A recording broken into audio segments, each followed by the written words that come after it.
Tonight, we will ask a question that once echoed through the narrow medieval streets and flickering tavern halls. Why was she still there? After midnight, when the bells had already rung, when the gates were closed, when the world outside had surrendered to darkness. Why did she remain in the soft glow of candlelight, behind the wooden counter, long after everyone else had gone home? Men at the time found it unsettling, even suspicious. They wrote poems about it, whispered about it, imagined things that may never have happened. But what they did not understand was that the tavern itself, the warmth, the ale, the quiet shelter from the night, had been built by women like her. And the truth is, she wasn't staying late at all. She had always been there. But now, come in gently. And as though you are stepping across the threshold of a quiet, candlelit hall long after the world has finished speaking for the day. There is no need to hurry here, no need to hold on to every word. You can let your thoughts loosen like knots slowly untied. Tonight, we ask a question that once unsettled medieval men, a question that drifted through narrow streets and lingered beneath wooden beams and smoky rafters. Why was she still at the tavern after midnight? Let that question rest softly in your mind. You do not need to answer it yet. Instead, imagine the slow rhythm of a distant bell, marking the passing hours, not sharply, but gently, as though time itself has grown tired. The air is cool, the stones beneath your feet are worn smooth by centuries of footsteps, and somewhere nearby, behind a wooden door, there is warmth. There is the low murmur of voices, the soft clink of cups, the quiet crackle of fire. A tavern, and inside, a woman who has not left. You are safe to simply listen, or drift, or even fall asleep before the answer comes. There's no need to remember any of this. Just follow the sound of the story as it unfolds, slowly, gently, like candlelight stretching across a wooden table. The medieval world did not glow the way ours does. There were no street lights, no humming electricity, no distant cities shining against the horizon. Only darkness, deep and complete. When the sun disappeared, the world did not fade, it vanished. Villages and towns folded into shadow, doors closed, shutters drawn, and then the bell, a curfew bell, heavy, deliberate, echoing through the narrow streets. Once it rang, the gates of the town would close, and anyone still outside would remain outside. It is easy, from where we are now, to imagine that night was simply a quieter version of day. But it was not. One night belonged to uncertainty, to silence, to the unseen. The roads were not safe. The spaces between buildings were not safe. Even the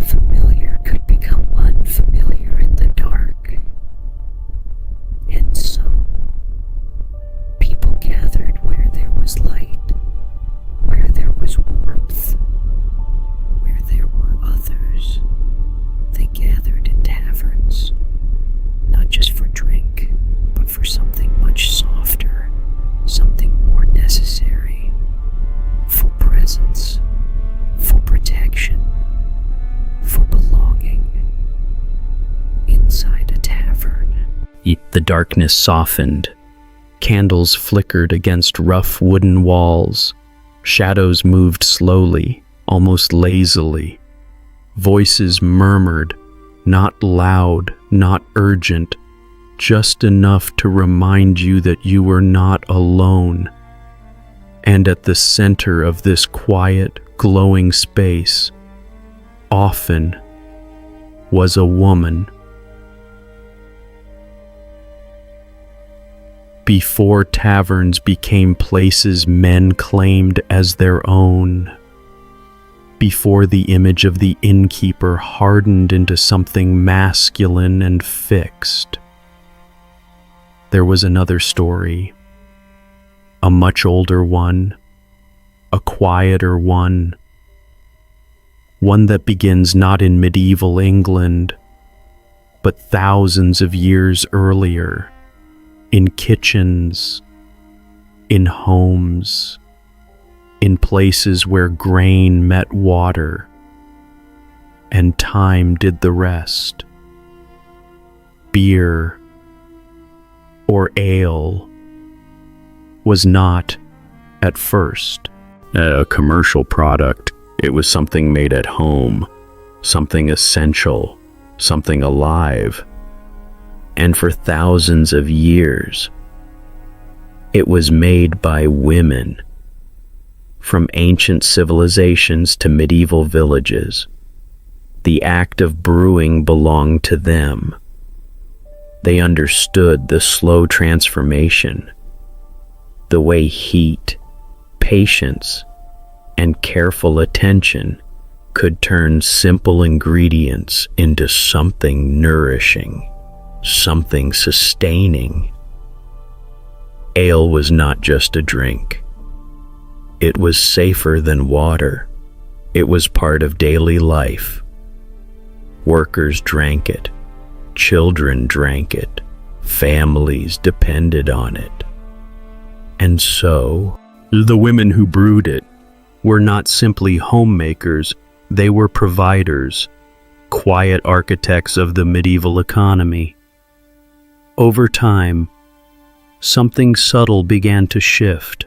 What was once made for the household began to move beyond it. Women started brewing more than their families needed. They began to sell it, first to neighbors, then to travelers, then to entire communities.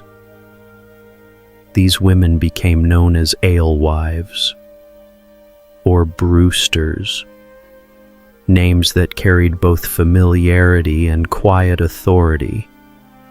They worked from their homes at first, but as demand grew, so did their reach. And slowly, without announcement, without ceremony, the tavern was born, not as a place of noise or excess, but as an extension of a woman's work, a place where what she made could be shared. You can imagine it now. A small wooden structure, perhaps attached to her home. A simple sign. Maybe Yet a bundle of sticks or a broom placed outside the door. A signal, quiet and practical. Ale is ready. Inside, the same woman who once brewed in silence now serves, not with spectacle, but with calm familiarity. She knows the people who enter. She knows their rhythms, their needs, the tired worker, the passing traveler, the neighbor seeking warmth. And as the hours stretch into night, she remains, not because she is reckless, but because this place exists because of her.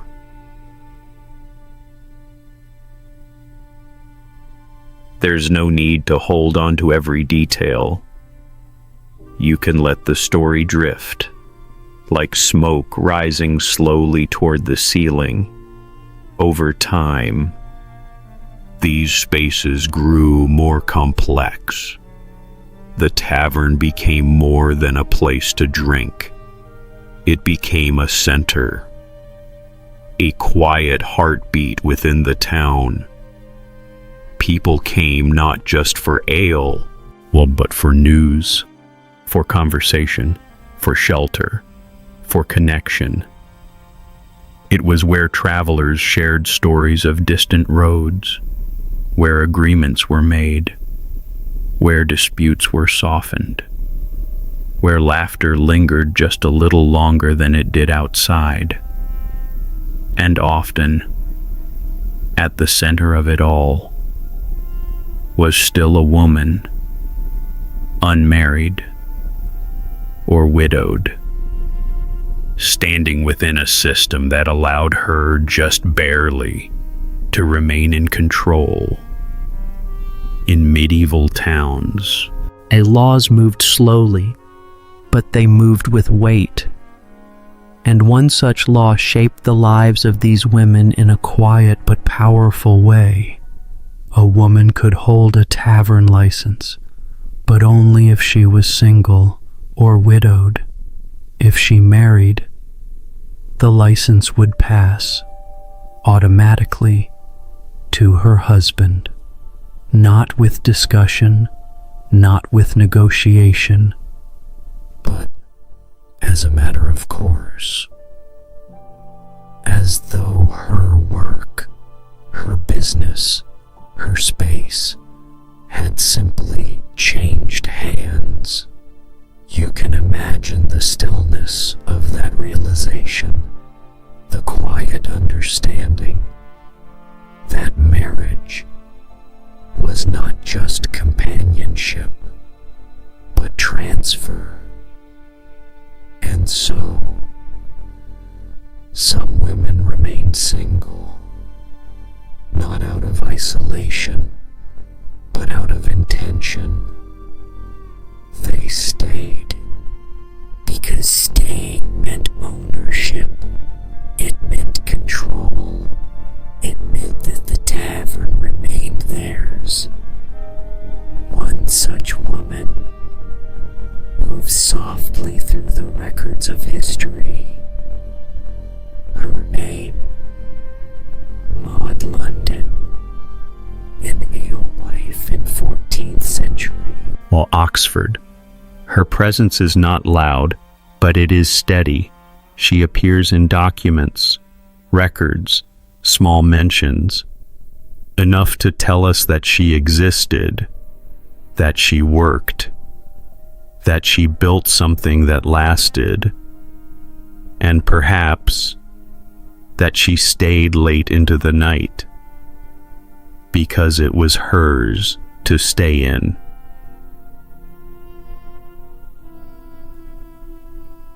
There's no need to remember her name. It can drift, like everything else.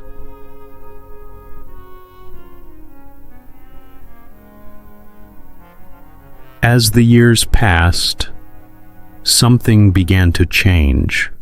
Not suddenly, not dramatically, but gradually.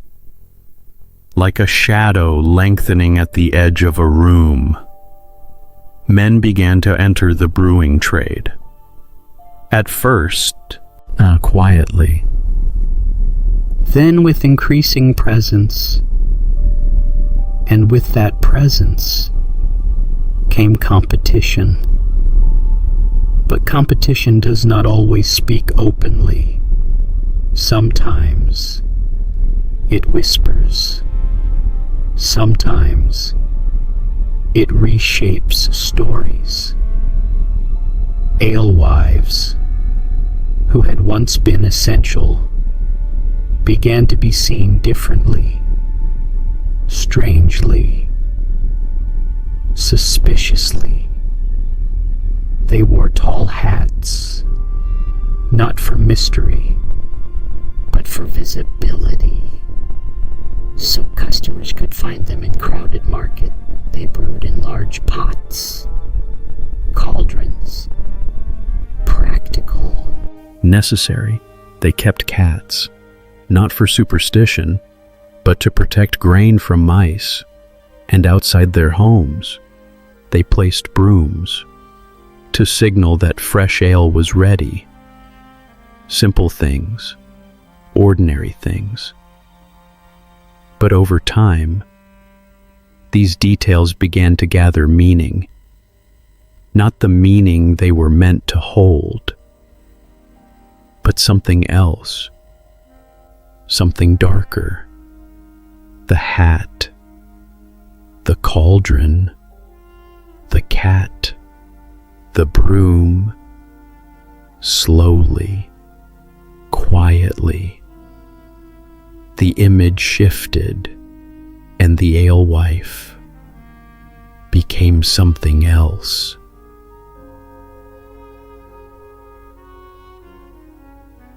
There's no need to follow this too closely. You can let it pass like a distant memory. Stories began to form, not about skill or craft or work, but about suspicion, about danger, about things unseen. And as these stories spread, they did something very simple. They pushed women out. Not all at once, not completely, but Enough. Enough that the tavern began to change. Its center shifted. Its ownership moved. And yet, even then, even as the space changed, there were still women,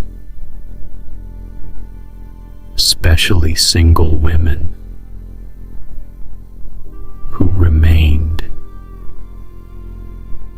who kept the doors open, who stayed long after midnight.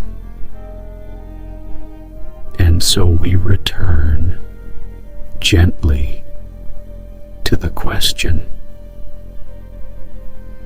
why was she still at the tavern after midnight? The answer is not singular. It does not arrive all at once, and it unfolds on you slowly, like the story itself. First, there is the simplest truth. The tavern was her work, her livelihood, her responsibility. To leave early would be to leave it unattended, to risk what she had built. But there is more. Outside, the town had closed. The gates were shut. The streets were empty, dark, uncertain. Inside, there was light, warmth, people, and safety. Travelers who arrived late, pilgrims moving slowly along long roads, women among them, alone or in small groups, needed a place to rest, to stay, to exist without fear. The tavern was that place. It was not scandalous. It was not improper. It was necessary. And so she stayed, not as an exception, but as part of the design.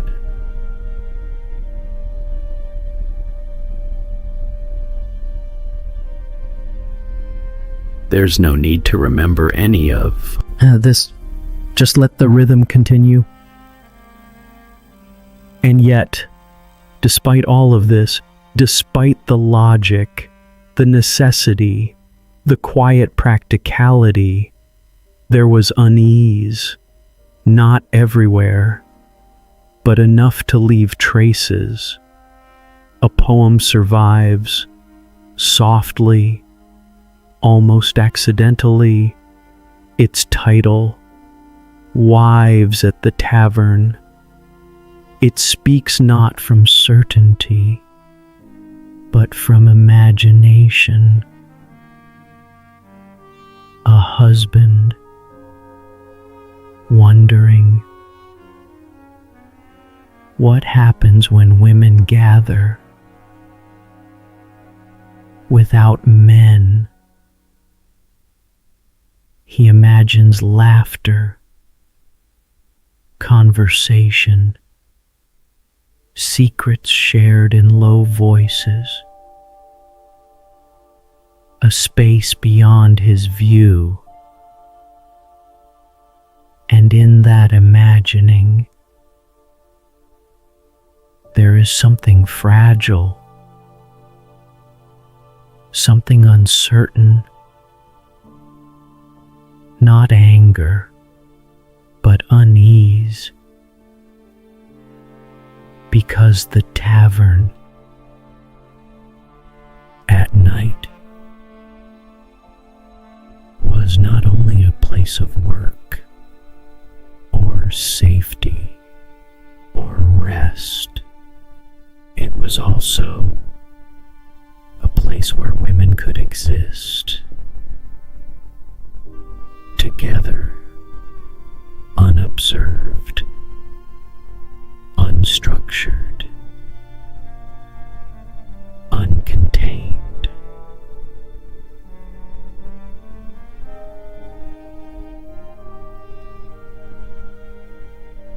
There's no need to follow this further. You can let it fade. The candle burns lower now. The voices soften. The room grows quieter. And still, she remains. Not because she is lost. Not because she is reckless. But because she belongs to this place, to its rhythm, to its quiet, a steady life. The night deepens, not suddenly, not all at once, but in a gradual softening. The kind of quiet that does not arrive, but settles like dust in still air. The tavern remains lit, though the candles have burned lower now.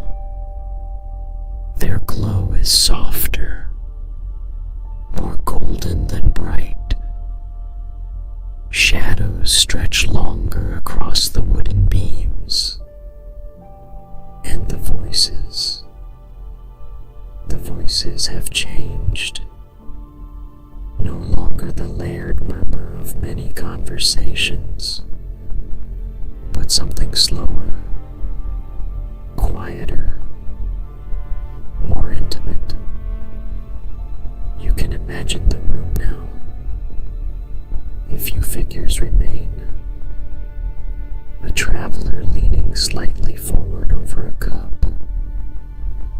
A pair of companions speaking in low, unhurried tones, and behind the worn wooden counter, she is still there, moving gently, not rushed, not weary in any visible way, just present, as though the rhythm of the night belongs to her as much as the daylight ever did. There's no need to picture every detail. You can let the scene blur at the edges.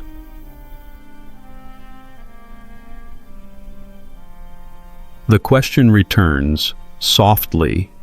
Why was she still at the tavern after midnight? It lingers, not demanding, not urgent, just waiting.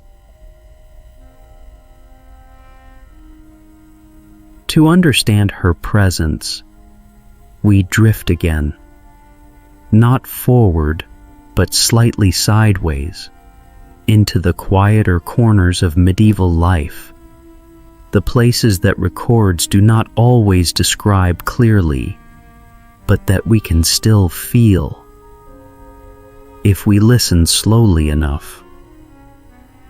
In many towns, taverns were not separate buildings at all. They were homes, spaces where living and working overlapped, where the boundary between public and private was soft, a bench that served both guest and family, a hearth that warmed both food and conversation, a door that opened to strangers and closed around familiar routines. For a single woman, this blending of spaces mattered, because the tavern was not simply a workplace she visited, it was where she existed, fully. To leave it, especially at a night, would not be like leaving an office. It would be like stepping out of her own center into a world that offered her less protection, less certainty, less belonging. And so she remained, not as someone lingering unnecessarily, but as someone already where she needed to be. There's no need to hold on to that thought. Let it pass, like the slow movement of a cloud across the night sky.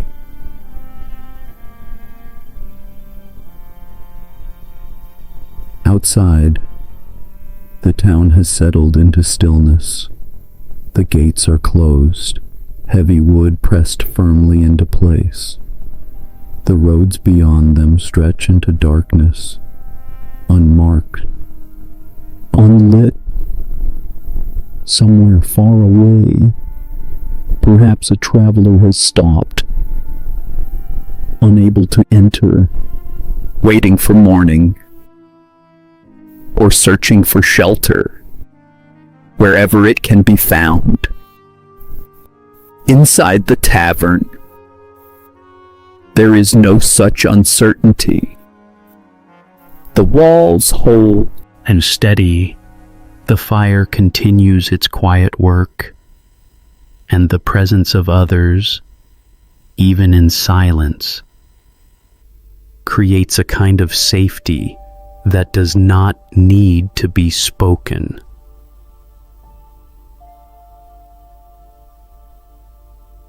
You might notice, as the night deepens, that the tavern becomes something else. Not less, but more. Less like a marketplace. Less like a center of activity. And more like a place of pause. A resting place. A threshold between one day and the next. And in this softer space, the role of the woman who keeps it becomes clearer. She is not simply serving ale. She is holding the space, maintaining its warmth, ensuring its quiet continuity, so that those who remain have somewhere to be until morning returns.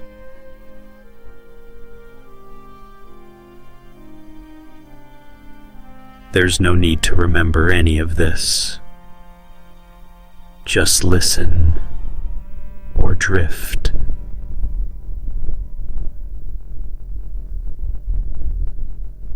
Time. Some moves differently here, not measured in minutes, but in small shifts. A candle shortening, a cup being set down, a chair scraping softly across the floor. And through all of it, she remains, her movements slow, deliberate, as though there is no reason to rush, no reason to leave, no reason to break the quiet pattern of the night.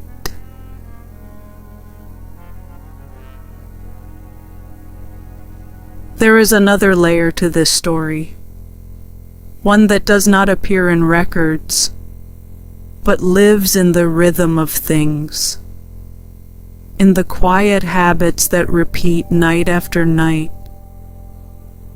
Consider the travelers, those who arrive late, after the gates have closed, after the town has withdrawn into itself.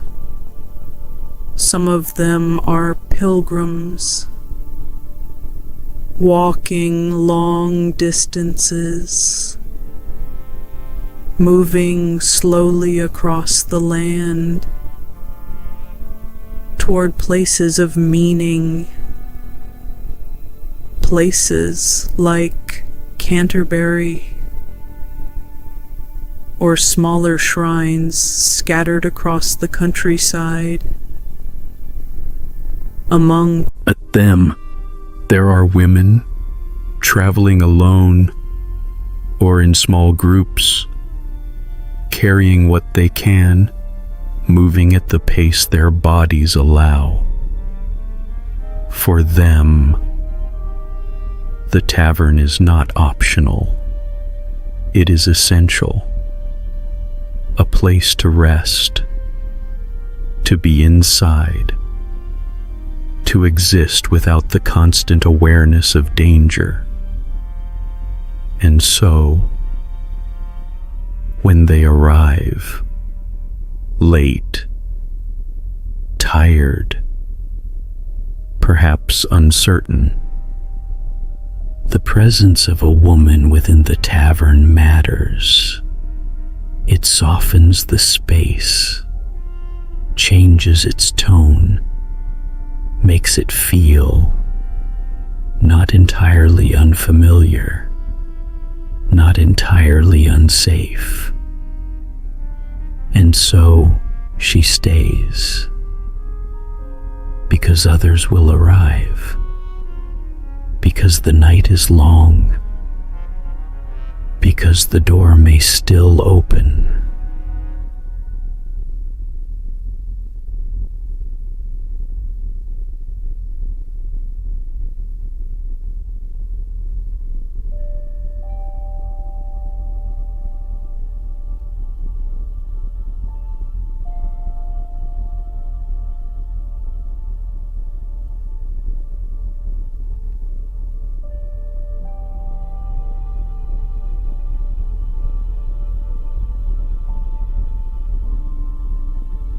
There's no need to imagine every traveler. They can pass like shadows.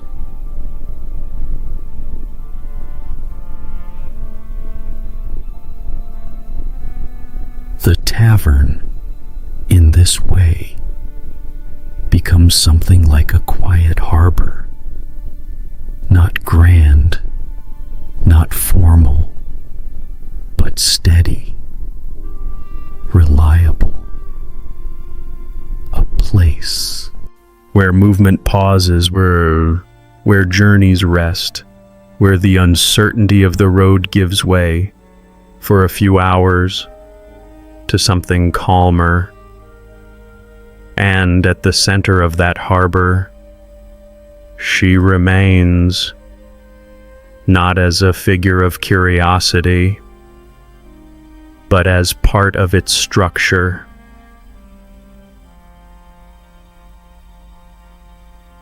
And still, Outside this quiet understanding, there are other voices, other perceptions, not grounded in the rhythm of daily life, but shaped by distance, by imagination, by unease. The idea of women in taverns at night, of women gathering, working, speaking freely, without direct supervision,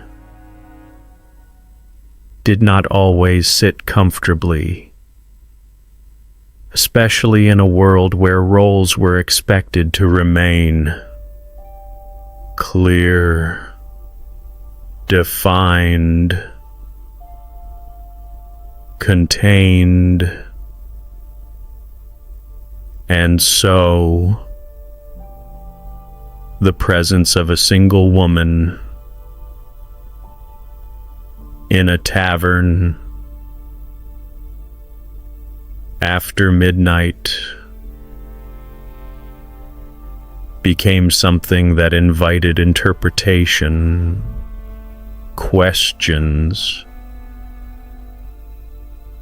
stories, not always accurate, not always kind, but persistent. There's no need to follow those stories closely. They drift like echoes.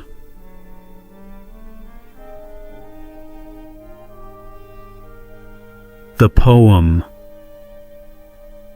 Wives at the Tavern is one such echo, not a record of events, but a reflection of concern, a glimpse into how some men imagined the space when they were not within it. He imagines laughter, unrestrained, conversation, unfiltered, women speaking to one another, without the presence of men to guide or observe.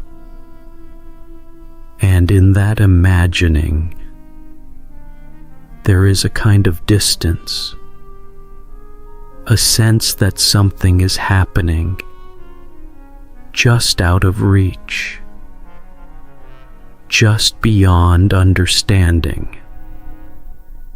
And that distance creates unease.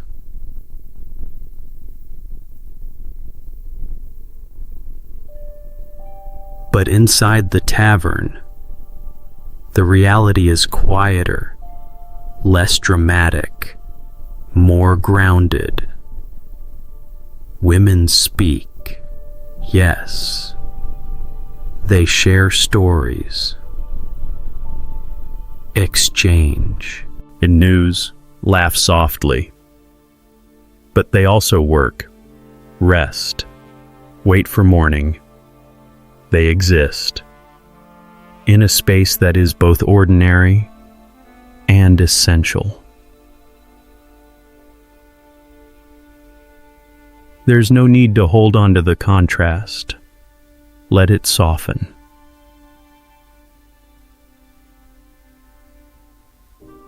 As the hours continue, the tavern begins to empty. Not all at once, but gradually. One person rises, another follows. A quiet farewell, a door opening, then closing again. And each time it happens, the room grows slightly quieter, slightly more still, until only a few remain. And eventually, only her, and perhaps one or two others, resting, waiting, existing in the final stretch of night. There is something peaceful here, in this near emptiness, something that does not need to be named. The work has slowed, the urgency has faded. And what remains is simply presence. There's no need to remember any of this. You can let your thoughts drift further now.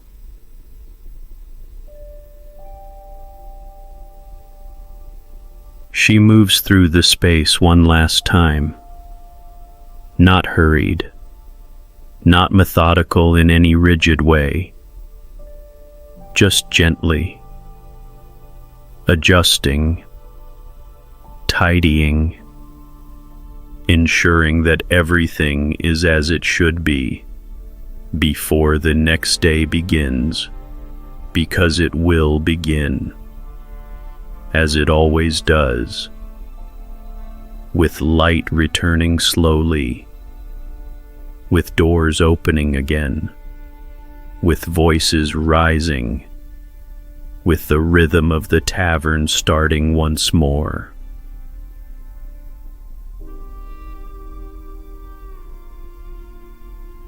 But for now, it is still night, and she is still here.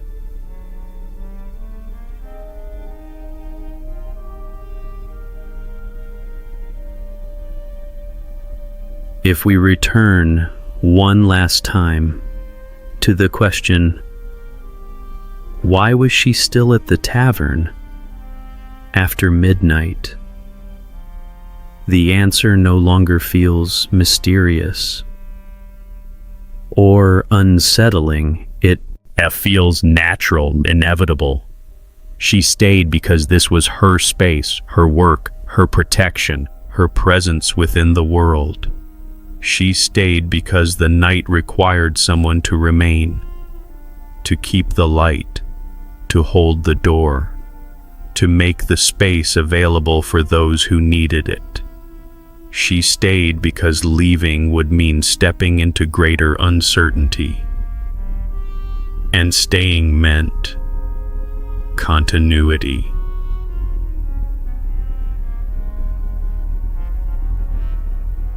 There's no need to remember the words, only the feeling.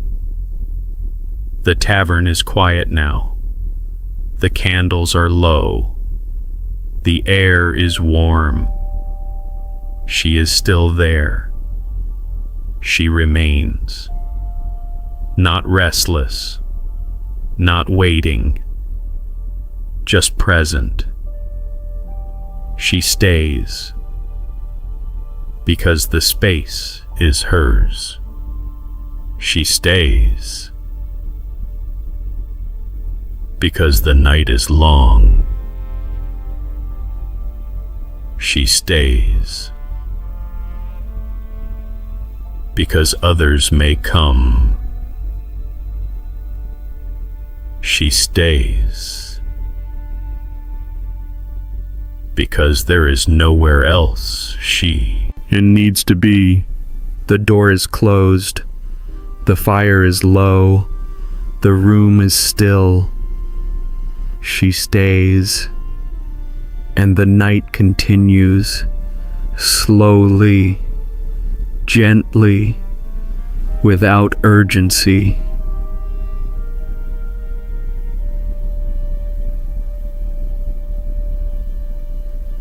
There's no need to think further, no need to follow the story.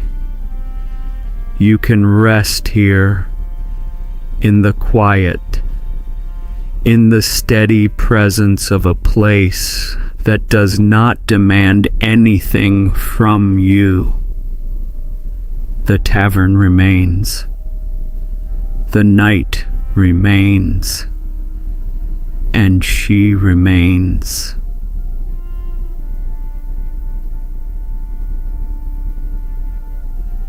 And that is enough. The night has grown very soft now, not empty, but settled, as though everything that needed to happen has already happened. And what remains is simply the quiet space in between. The tavern breathes in this stillness, wood cooling slowly, ash settling gently. And in the hearth, the last candle leaning slightly to one side, its flame small but steady, and she is still there, not as a question anymore, not as something to be explained, but as part of the room itself, as natural as the beams above, as constant as the floor beneath her feet.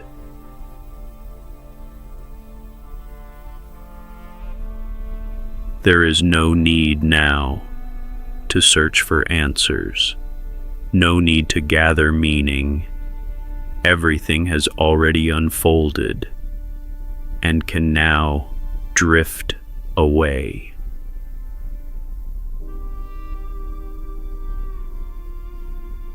If you listen closely, not with effort, but with ease, you might notice the smallest sounds, the quiet settling of the building, the faint movement of air through a narrow gap, the soft shift of fabric as she sits, or stands, or simply exists within the space. These are not sounds that ask for attention. They are sounds that allow it to fade. She does not rush to extinguish the candle. There is no urgency here, no strict ending, only a slow continuation toward rest. Perhaps, for a moment, you can imagine sitting there too, not doing anything, not needing anything, just present, in the quiet glow of a place that has held many lives, many stories, and now holds only stillness.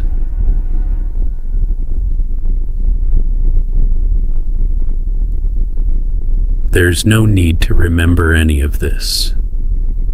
You can let it soften, dissolve.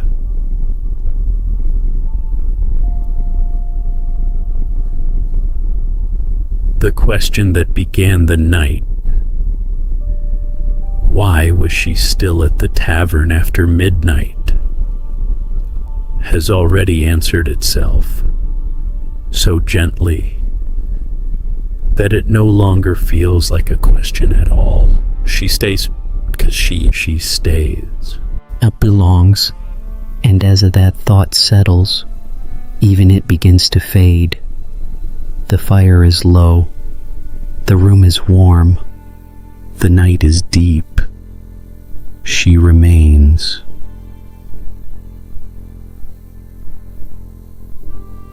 The door is closed. The street is empty. The town is sleeping. She remains.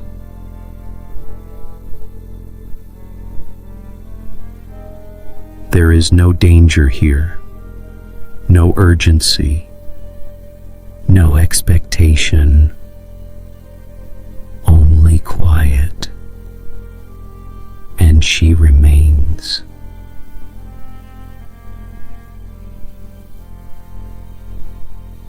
You can rest here too. There is nothing to follow, nothing to hold, only the slow passing of time.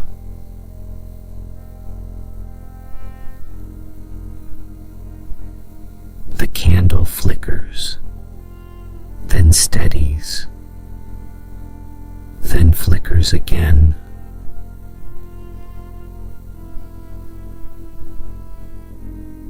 And still, she remains. meanings.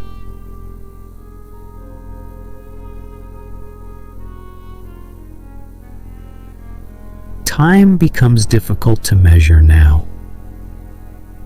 Moments. You stretch, not longer, just softer.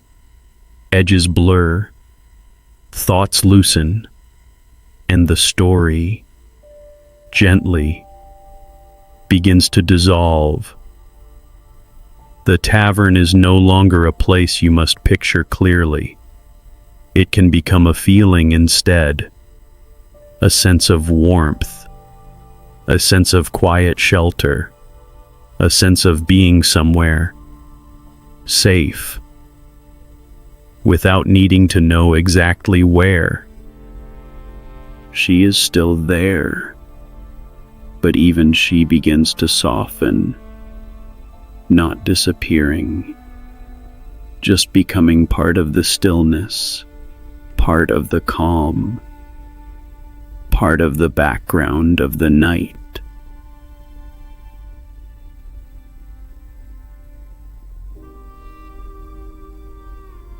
There's no need to remember her name, or her story, or the laws, or the poems, or the shifting meanings of things.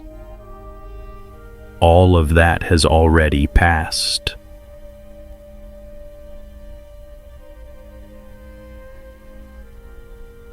What remains is simply this: a quiet room, a gentle light,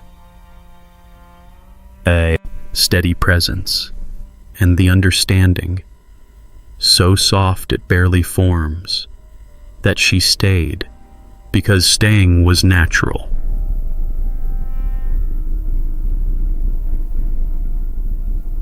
The night begins to turn, so slowly, it is almost impossible to notice.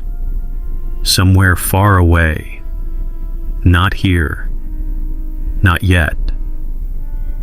Morning is beginning, but inside the tavern, there is still only quiet.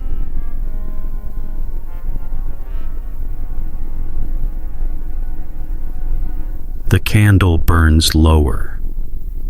The fire settles into embers. The air cools just slightly.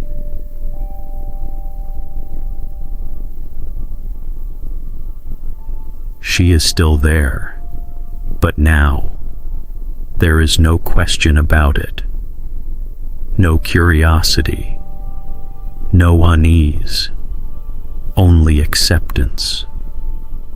She stayed, not because she was reckless, not because she was rebellious, but because she had built this place, brewed its ale, opened its doors, and held its quiet through the longest hours of the night.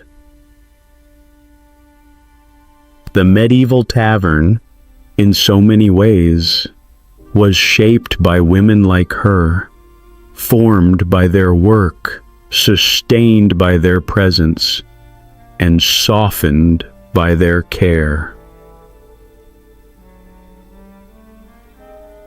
And in the final moments before sleep, as everything becomes quieter still, you can let that image rest gently.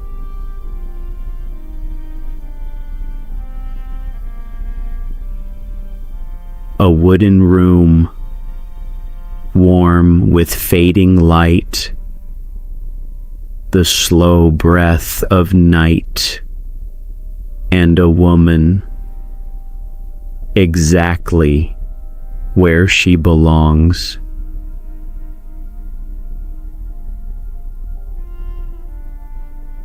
There is nothing more to follow, nothing more to hold. Only rest, only quiet, only the soft closing of the story.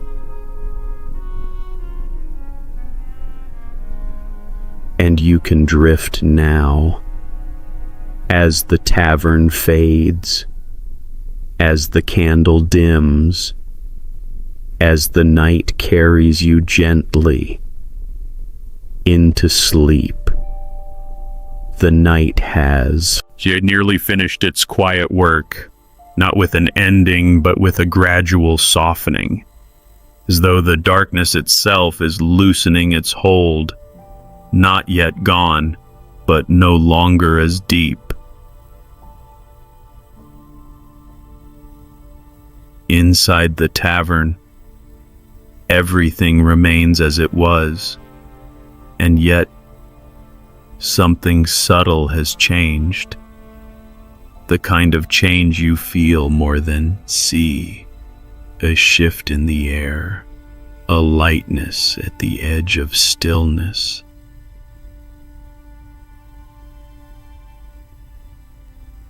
The last candle is very small now, its flame steady, but delicate. It does not struggle, it simply continues. She is still there, but now she moves even less, not because she must remain, but because there is nowhere else to go. No reason to leave, no reason to hurry toward the day.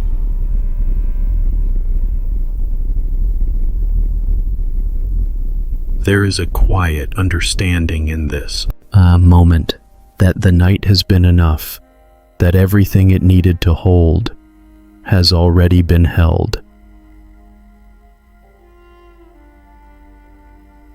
If you listen, you might imagine the faintest suggestion of morning. Not sound, not light, but a sense that somewhere beyond the walls, the world is beginning again.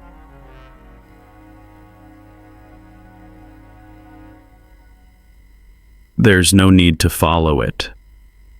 You can stay here, where everything is still soft.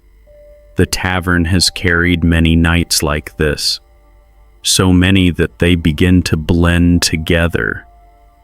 Not identical, but familiar, each one holding its own quiet version of the same rhythm.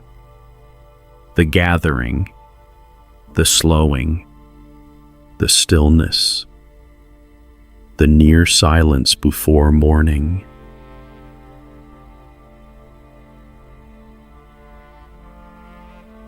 And through all of them, there have been women like her, present, steady, unremarkable, in the moment, and yet essential. There's no need to remember their names. They can drift like everything else. For a moment, you might imagine all those nights overlapping, not in detail, but in feeling. 1,000 quiet taverns, 1,000 soft candle flames, 1,000 women remaining, not because they were asked to, but because it was simply where they were meant to be. The question that began all of this has now faded completely, not answered in words, but dissolved in understanding.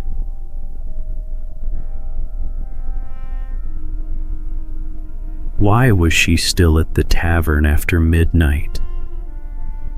Because she had always been there. Because the tavern itself was shaped by her presence. Because leaving would have been the stranger. A thing. And now, even that thought can rest. The candle dims further, its light softer than ever, barely touching the edges of the room.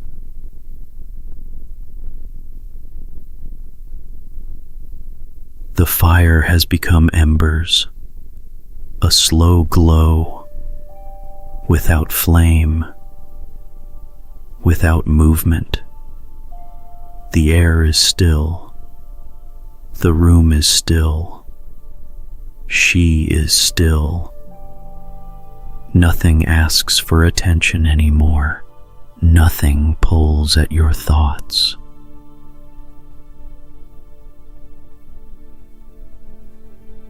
You can let everything go now. The images, the words, the question, the answers. They are no longer needed. The tavern remains, but only as a feeling, a quiet place, a safe place, a resting place. And she remains, but only as a presence, gentle, steady, without edges. There's no need to think of history, or time, or anything beyond this calm. The night holds you now, softly, without effort.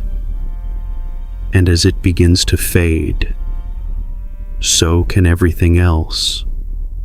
Somewhere, far away, morning has begun, but it does not rush in.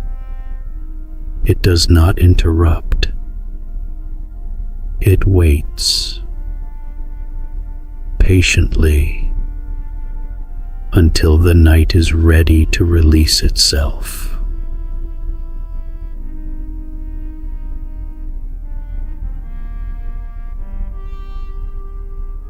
Inside the tavern, the last trace of candlelight lingers, then fades. Not suddenly, but gently. She has stayed through all of it, without question, without urgency, without needing to be anything other than present.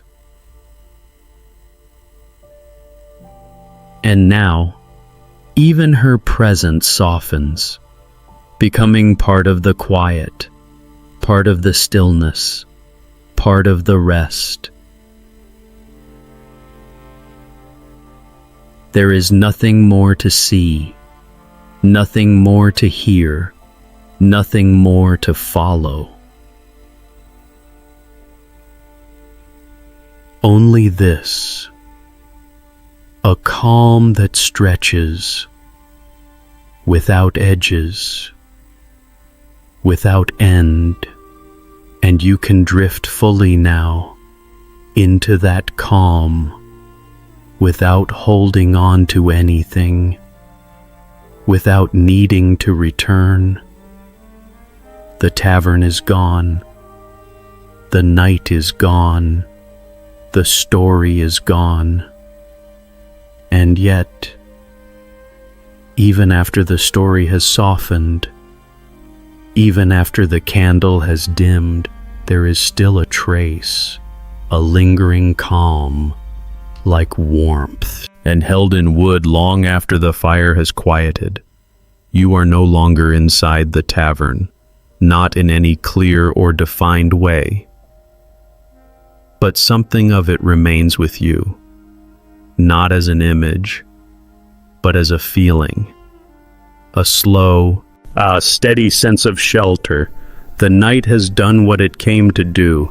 It has carried you without urgency, without interruption, from question to understanding, and then beyond both, into stillness. There is no longer any need to return to the beginning, no need to ask again why she stayed. That question has dissolved into something softer, something that does not need words. If anything remains, It is only this, a quiet knowing that the tavern, the night, and her presence within it were never separate things. They belong to one another, as naturally as darkness belongs to evening, as naturally as rest follows the long rhythm of a day. And now, you are no longer observing, no longer listening, but simply resting within that same rhythm. There's no need to remember any of this. Not the alewives, not the travelers, not the laws, not the poems. They have already done their work and can now drift away. The night is quiet. The space is calm. Nothing moves. Nothing needs to move. She stayed, and that was enough.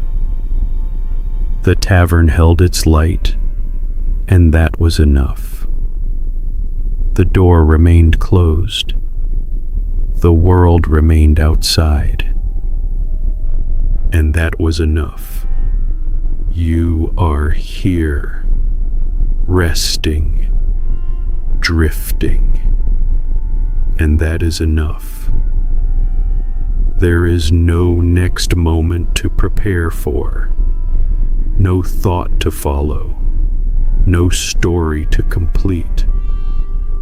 Only the softness of this pause, stretching gently, without edges, the feeling of being somewhere, safe, warm, held, even as the details fade completely, the quiet dissolving of everything. The tavern is no longer a place. The night is no longer a time. She is no longer a figure to understand. All of it has become something softer, something without shape. Something that simply allows you to rest. You do not need to picture anything now. You do not need to listen for anything. The story has already ended, and what remains is only calm. If a thought rises, it can pass, gently, without needing to stay. If an image forms, it can fade, softly, without needing to return. Everything is allowed to drift, to loosen, to settle, just as the night once did, just as the tavern once did, just as she once did. The softest possible close.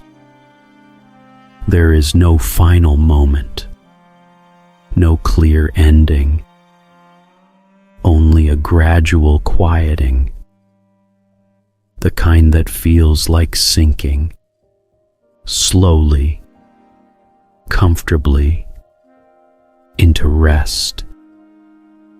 Nothing is required of you. Nothing is expected. The story has carried you far enough. And now, it lets go. And you can let go too. Of every word, every thought, every trace of the question that began it all. Why was she still at the tavern after midnight? The answer is no longer needed. Only rest remains. Soft, deep, and undisturbed. And as everything fades, you drift gently, without effort, without awareness, into sleep, even now, after the story has softened into silence, there is still a kind of presence, not a scene, not a voice, but a gentle awareness, like the feeling of warmth lingering in your hands, long after you have stepped away from the fire. Nothing returns. Nothing begins again. There is only a steady continuation of calm. If you search for the tavern, you will not quietly find it. Not as it was, not with walls or candles or voices, but something of it remains. A quiet shelter without shape. A place you do not need to picture, only to feel. And somewhere within that feeling, there is still the faintest trace of her. Not as a person to observe, but as a steadiness.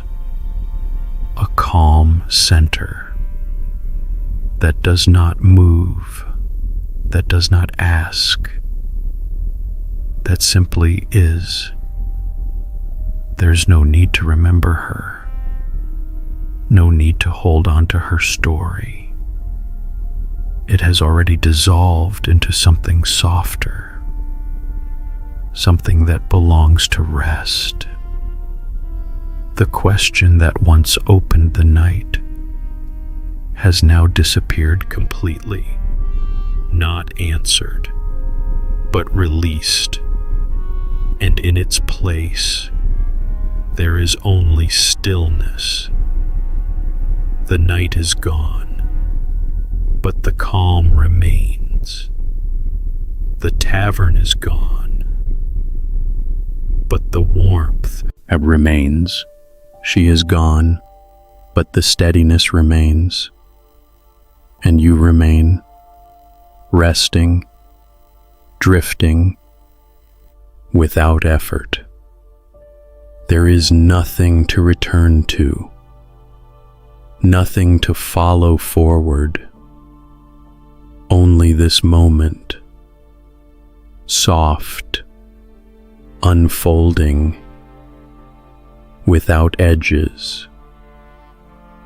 If a thought begins, it fades. If a memory rises, it softens.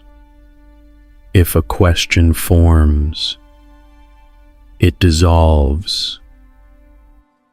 Everything moves gently toward quiet. The slow dissolving of time. Time no longer feels like movement, but like stillness, stretching outward in all directions. There is no past here, no earlier moment to recall. There is no future here, no next moment to prepare for. Only a calm that does not change. The kind of calm that does not need to be noticed, because it is already holding you. And in that calm, there is nothing left to do, nothing left to understand. You can let everything go. And now, completely without hesitation, the softest resting place. If there is anything left of the story, it is only this, a sense of being somewhere safe, somewhere quiet, somewhere that does not ask you to stay awake, a place that does not ask questions, does not offer answers, does not require anything at all. And in that place, you can rest fully, not listening, not thinking, not following, just resting. The calm deepens, not as a movement, but as a soft settling. like sinking gently into still water, where there is no resistance, no effort, only quiet support.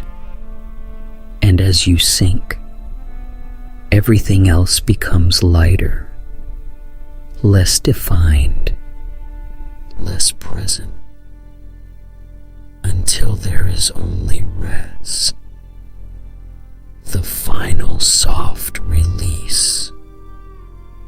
There is no ending to notice, no moment to mark, only a gradual fading of everything that once held shape. A tavern, the night, the woman, the question, all of it gently dissolving until nothing remains but quiet. And even that quiet softens until there is no distinction between rest and you. You are already there, already held, already at ease. There is nothing more to say, nothing more to follow, only sleep, deep, soft, and complete.